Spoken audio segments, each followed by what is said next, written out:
Here we have a partner S55 semi-pro chainsaw.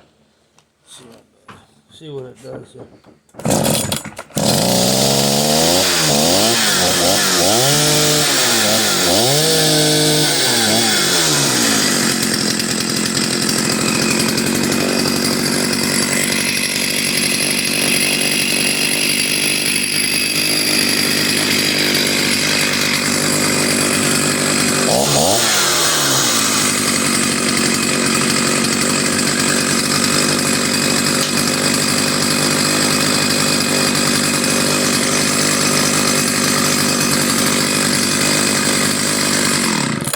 Kill switch don't work, gotta shut it off with the choke, but more you run it, seems to run pretty good.